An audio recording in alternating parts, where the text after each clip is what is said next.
Hello everyone, my name is Shubham Singhania and I welcome you to today's session. और आज मैं आपके लिए एक बहुत जबरदस्त न्यूज लेके आया हूं बिकॉज ऑलरेडी आपके साथ हम दो न्यूज शेयर कर चुके हैं कि फेब और मार्च में भी आपके यूजीसी नेट के एग्जाम्स होने वाले हैं और जून में भी आपके यूजीसी नेट के एग्जाम्स होने वाले हैं।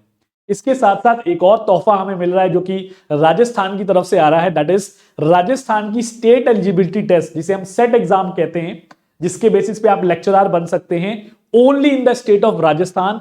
उसकी भी नोटिफिकेशन रिलीज कर दी गई है।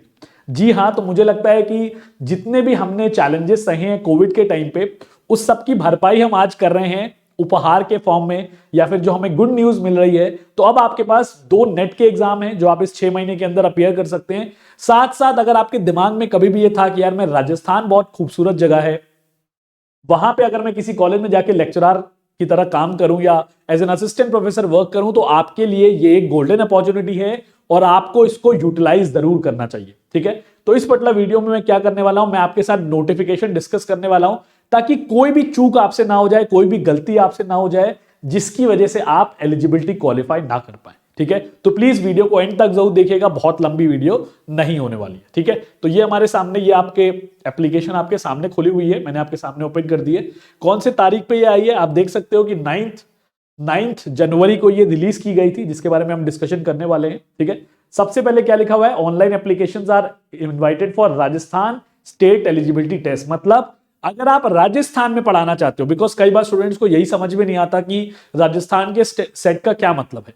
राजस्थान के सेट का यह मतलब है कि अगर आप राजस्थान से एफिलिएटेड किसी भी कॉलेज, किसी भी इंस्टीट्यूशन में जाके as a lecturer, as an assistant professor पढ़ाना चाहते हो, तो आप इस एग्जाम को दे सकते हो और इस एग्जाम को क्वालिफाई करके एलिजिबल हो सकते हो। ठीक है, अब अगर आपके दिमाग में सवाल आ रहा हो कि सर हम तो नेट की तैयारी कर रहे हैं, देखो NET is a national eligibility test. मतलब अगर आप उसको क्वालिफाई कर लेते हो तो आप पूरे इंडिया में किसी भी स्टेट में जाके अप्लाई कर सकते हो, you are eligible to become assistant professor.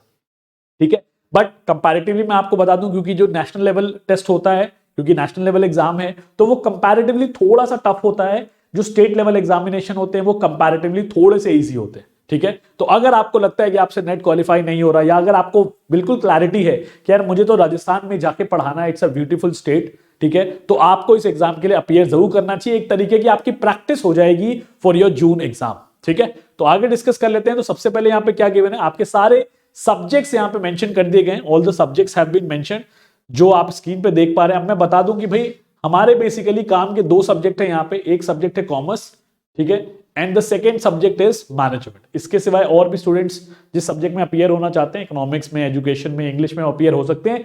ध्यान रखिएगा कि जो स्टेट एलिजिबिलिटी एग्जाम्स का कोड होता है वो अलग होता है। ठीक है, कल को आप मान के चलो कि भाई कोड 8 तो हमें मिल नहीं रहा, this is the subject code for commerce subject and this is the subject code for your management subject. ठीक है, तो इसी के साथ आपको जिस भी सब्जेक्ट में अपीयर होना है आप उसमें अपीयर कर सकते हो, कोई प्रॉब्लम वाली बात नहीं है यहाँ पे। ठीक है, आगे चलते हैं, कुछ और इंपॉर्टेंट चीजें देख लेते हैं। ठीक है, अब आते हैं कंडीशंस फॉर एलिजिबिलिटी पे, क्योंकि ये बहुत इंपॉर्टेंट है। कई बार क्या होता है, आपने नेट के एग्जाम में भी देखा है कि आप एग्जाम में अपीयर होते हो, ठीक है, आप अच्छा एग्जाम दे देते हो, आप एग्जाम क्लियर कर लेते हो, बट उसके बाद आपके सर्टिफिकेट रिलीज नहीं किए जाते ड्यू टू सम रीजन और द अदर। ठीक है, तो इसलिए एलिजिबिलिटी प्लीज ध्यान से पढ़ लीजिए। पहली एलिजिबिलिटी रिक्वायरमेंट क्या है, with respect to your educational qualification. अगर आप जनरल, अनरिजर्व या फिर ईडब्ल्यूएस कैटेगरी से बिलोंग करते हो तो आपको कम से कम 55% मार्क्स, 55% मार्क्स अपने मास्टर्स में चाहिए होंगे in order to appear for your UGC NET. के लिए भी सेम ही रूल होता है और यहां पे राजस्थान स्टेट एलिजिबिलिटी टेस्ट के लिए भी सेम ही रूल अप्लाई हो रहा है। ठीक है, अगर आप SC/ST रिजर्व कैटेगरी को बिलोंग करते हो, उस केस में जो आपको रिलैक्सेशन मिल जाएगी 5% की, and you will only require 50%। ठीक है, अब एक इंपॉर्टेंट एलिमेंट है जो मैं हाईलाइट करना चाहता हूं, candidates who are pursuing their masters degree और इक्विवेलेंट कोर्स और candidates who have appeared for their qualifying masters degree. पहले रूल क्या होता था, स्टूडेंट्स प्लीज ध्यान से सुन लीजिए। पहले रूल ये होता था कि अगर आप अपने फाइनल ईयर में हैं या फिर फाइनल ईयर अपीयर कर चुके हैं तभी आप एलिजिबल होते थे। अब अगर आपने मास्टर्स में एडमिशन ले लिया है, लेट से बहुत सारे लोग होंगे जिन्होंने इस सेमेस्टर एडमिशन लिया होगा, या लेट से लास्ट सेमेस्टर एडमिशन लिया होगा और अपने फर्स्ट ईयर में होंगे, तो आप फुल्ली एलिजिबल हैं। प्लीज ये सोच के मत बैठे रहना कि यार हम तो फाइनल ईयर में ही एलिजिबल होते हैं। जितनी जल्दी आप एग्जाम देना शुरू कर दोगे उतनी ज्यादा आपको अपॉर्चुनिटी मिल जाएगी। कोई जरूरी नहीं है ना कि भाई एग्जाम टफ हो रहा है पहले एग्जाम में क्लियर कर लोगे, पहले अटेम्प्ट में क्लियर कर लोगे। So you will get multiple options, ठीक है। तो आप फर्स्ट ईयर से, इनफैक्ट फर्स्ट सेमेस्टर से अगर एग्जाम्स हो रहे हैं तो आप अप्लाई करके एग्जाम देना शुरू कर सकते हो। तो ये चीज प्लीज ध्यान रखिएगा, ठीक है। दूसरी एक इंपॉर्टेंट चीज जो बार बार हाईलाइट होती है and it is very very important also, कि आप कौन से सब्जेक्ट में दे देते हो, ठीक है।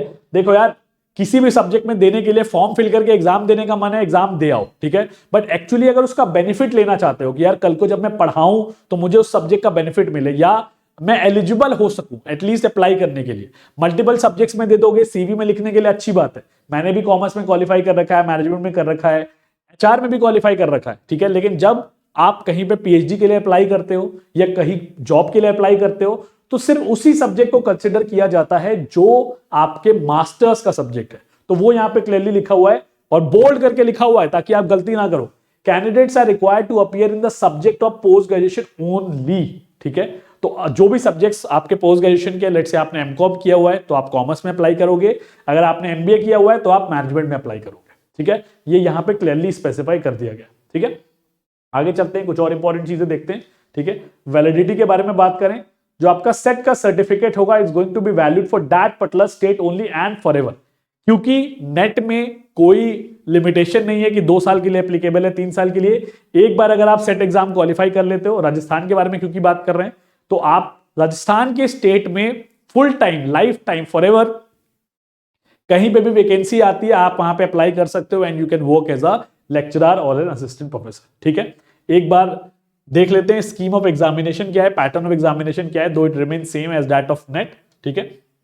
एक पहला पेपर होगा, paper 1 is going to be 100 marks, 50 questions होंगे, ठीक है, फ्रॉम टीचिंग रिसर्च एप्टीट्यूड। दूसरा पेपर होगा 200 मार्क्स का जो आपके स्पेशलाइज सब्जेक्ट पे होगा, commerce, management, whatever it be, ठीक है। 100 क्वेश्चंस होंगे इसके अंदर और टोटल जो पेपर होगा that is going to be for 3 hours without any break. Please इस चीज पे ध्यान रखिएगा, 3 घंटे का लगातार पेपर होगा, कोई गैप नहीं मिलेगा पेपर 1 और पेपर 2 के अंदर, ठीक है। जो लैंग्वेज होगी for the question paper is going to be both English and Hindi, ताकि आप कंफर्टेबली रीड कर सकें। मार्किंग स्कीम क्या है, 2 मार्क्स, जैसे कि 150 क्वेश्चन हो गए हमारे, 100 क्वेश्चन पेपर 2 के हो गए, 50 क्वेश्चन पेपर 1 के हो गए, 2 मार्क्स के हिसाब से 300 मार्क्स का आपका पेपर होगा, उसी में से कट ऑफ निकाली जाएगी for your Rajasthan state eligibility test, ठीक है। नो नेगेटिव मार्किंग, प्लीज ये चीज ध्यान रखिएगा। बहुत सारे स्टूडेंट्स होंगे जो पहली बार एग्जाम के लिए अपीयर कर रहे होंगे, इसमें कोई भी नेगेटिव मार्किंग नहीं है। इसका मतलब पूरे के पूरे 150 क्वेश्चन आपको सॉल्व करके आने हैं, मार्क करके आने हैं, एक भी क्वेश्चन छोड़ के नहीं आना, ठीक है। इस बात का ध्यान रखिएगा, ये मत सोचना कि यार नेगेटिव मार्किंग है तो छोड़ देते हैं, ठीक है। यहां पे एज लिमिट के बारे में बात कर लेते हैं, कोई अपर एज लिमिट नहीं है, ठीक है। कोई भी लिमिटेशन या रिस्ट्रिक्शन नहीं रखी गई है। आप 50 साल के हैं, आप 45 साल के हैं, आप 60 साल के हैं, आप जाके एग्जाम दे सकते हैं, कोई उस पर बार नहीं है, ठीक है। नेक्स्ट, एग्जामिनेशन फी अगर लिखी हुई है 1500 रुपए, 1200 रुपए, 750 रुपए, बेसिक इंफॉर्मेशन है, ठीक है। इंपॉर्टेंट एस्पेक्ट क्या है कि एप्लीकेशन फॉर्म कब से खुल रहे हैं। आज 11 तारीख है, कल 12 जनवरी से आपके फॉर्म्स खुल जाएंगे 12/1/2023 और 11 फरवरी 2023 तक खुले रहेंगे up to 11:59 PM, that means रात तक, ठीक है। प्लीज टाइम पे फॉर्म भर लीजिएगा, लास्ट मोमेंट तक मत वेट करिएगा। डेट ऑफ एग्जामिनेशन क्या है, 19/3/2023, मतलब 19 मार्च को आपका एग्जाम होने वाला है, ठीक है। तो आपके पास सफिशिएंट टाइम है तैयारी करने के लिए। अप्रोक्सीमेटली मैं लेके चलूं 2 महीने का समय है, तो आप इसमें जितना तैयारी कर सकते हो, जितना जोर लगा सकते हो अपना, उतना जोर लगा दो और एग्जाम क्वालिफाई कर लो, ठीक है। तो ये छोटी सी इंफॉर्मेशन मैं आपको देना चाहता था। अगर आप तैयारी कर रहे हैं, चाहे वो राजस्थान सेट एलिजिबिलिटी की और नेट की, और आपको हमारे सेशंस पसंद आते हैं, तो आप हमारी वेबसाइट anujjindal.in पे जा सकते हैं या फिर आप हमें कॉल कर सकते हैं ऑन द नंबर 9999466225। कोई और डाउट है, कोई और मन में विचार आ रहा है, कोई दिमाग में थॉट आ रहा है, ठीक है, तो प्लीज कमेंट सेक्शन में डाल के पूछ लेना। We are going to reply it as soon as possible, ठीक है। चलो, till then take very good care of yourself, keep preparing, God bless you and all the very best.